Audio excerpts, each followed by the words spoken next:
Switch gas. এখানে আপনি দেখেন এই যে বেসটা পুরে, ঠিক আছে, এখনো দেখেন ঘামটাছে, দেখেন পানি এখনো আছে, দেখেন। আসসালামু আলাইকুম, একটা ফ্যাক্টরিতে আসছি, ওনাদের হচ্ছে 11 কেবি এইচটি সুইচ গিয়ার পুরো একটা এলবিএস পুড়ে গেছে। তো কীভাবে পুড়ছে আর আমরা কীভাবে লাগাবো, কীভাবে পিটি লাগাবো, সিটি লাগাবো, আবার হিট সিঙ্ক করতে হবে কিনা সব কিছু ডিটেলস দেখাবো। যারা বাস্তবে 11 কেবি লাইনের সমস্যা দেখেন নাই, ফ্যাক্টরি সার্ভিস স্টেশনের আপনি দায়িত্ব আছেন, কিন্তু ভিতরে কী কী করতে হবে, কী কী দিক নির্দেশনা জানেন না, আসেন দেখাই সরাসরি। দেখেন এটা হচ্ছে একটা এইচটি সুইচ গ্যাস। এটা হচ্ছে যেরকম সেন্সিটিভ জিনিস, এরকম যেরকম ভালো বিদ্যুতের সহায়তা কাজ করে, সেরকম কিন্তু আবার ভয়ঙ্কর। দেখেন এই যে এই সুইচ গিয়ারটার অবস্থাটা কি হয়েছে, এটা হচ্ছে পুরো একটা লোড ব্রেক সুইচ এলবিএস, ঠিক আছে। মানে 11 কেবি লাইনটা অন অফ করার জন্য পুল মাউন্ট থেকে আমাদের উপরে যে পুলের যদি 11 কেবি আছে ওখানে এখানে ইন হয়ে, আর তারপরে এই আউটপুট দিয়ে আমরা কিন্তু ট্রান্সফরমারটা চালাই, তার জন্য কিন্তু এই লোড ব্রেক সুইচটা ব্যবহার করা, ঠিক আছে। তো এটার অবস্থাটা কি হয়েছে দেখেন, এখানে আপনি দেখেন এই যে বেসটা পুরে, ঠিক আছে।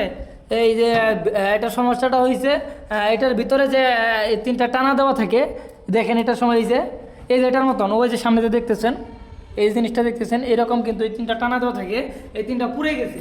পুড়ে যাওয়ার কারণ হচ্ছে এটাই হচ্ছে, দেখেন বর্তমানে এখনো কিভাবে ঘামতেছে, দেখেন এই দেখেন এখনো কীরকম ঘামতেছে। এগুলা আমি কিন্তু বারবার ভিডিওতে বলি যে এলবিএস এর ভিতর বিসিবির ভিতর আপনারা কিন্তু হিটার প্রয়োজন হলে 2টা করে লাগাবেন, যাতে ভিতরে হচ্ছে না ঘামে। এই ঘেমে কিন্তু দেখেন জিনিসটা যখন এই যে ঘামছে ঘেমে এখান থেকে পানি পরে কিন্তু বডি পর্যন্ত হয়ে গেছে। তো এখানে যখন তো ঘামে পানিটা পড়ছে, এখনো দেখেন ঘামতেছে, দেখেন পানি এখনো আছে, দেখেন এই যে দেখেন এখনো কিন্তু এই যে পানি, আমার হাতেই দেখেন পানি। সুইচ গিয়ারের ভিতর পানি থাকবে কেন?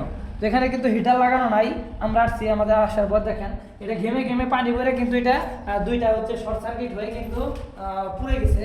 তো এই দেখেন পুড়ে যেয়ে কিন্তু সিটি 3টাও নষ্ট হয়ে গেছে, ব্লাস্ট হয়েছে, ঠিক আছে।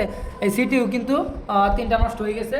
তো এখন আমাদের কি করতে হবে, এই এলবিএসটা আমাদের চেঞ্জ করতে হবে, এই পুরো এলবিএসটা চেঞ্জ করতে হবে। এখন আমরা এখানে আসছি, আসার পরে এখন দেখলাম আমাদের অফিস থেকে পাঠাইছে, দোকানে কি সমস্যা হয়েছে দেখো।